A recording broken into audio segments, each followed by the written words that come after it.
മൂന്നാർ ഇരവികുളം ദേശീയ ഉദ്യാനം സ്ഥാപിച്ച് 50 വർഷം തികയുന്നതിന്റെ ഭാഗമായി വിപുലമായ രീതിയിൽ വരയാടുകളുടെ കണക്കെടുപ്പിന് തയ്യാറെടുത്തു വനം വകുപ്പ്. വരുന്ന 27-ാം തീയതി വരെയാണ് കേരളവും തമിഴ്നാടും സംയുക്തമായി വരയാടുകളുടെ കണക്കെടുപ്പ് നടത്തുകയെന്ന് വനംവകുപ്പ് മന്ത്രി എ.കെ. ശശീന്ദ്രൻ പറഞ്ഞു.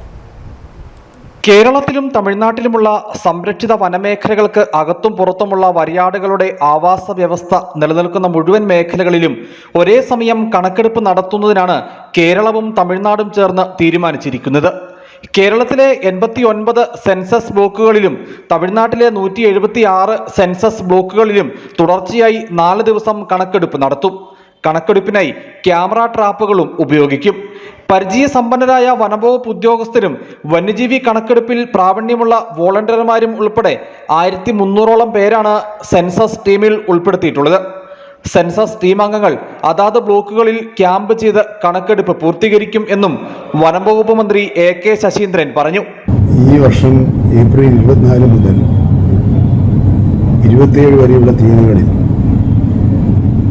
കേരളത്തിലെയും തമിഴ്നാട്ടിലെയും വരയാടുകളുടെ കണക്കെടുപ്പ് സമന്വയിച്ച് നടത്തുന്നതിന് തീരുമാനിച്ചിട്ടുണ്ട്. അതിൻ്റെ തയ്യാറെടുപ്പുകൾ പൂർത്തിയാകുകയും ചെയ്തിട്ടുണ്ട്. കേരളത്തിലും തമിഴ്നാട്ടിലും സംരക്ഷണ വനമേഖലകൾക്കകത്തും പുറത്തുമുള്ള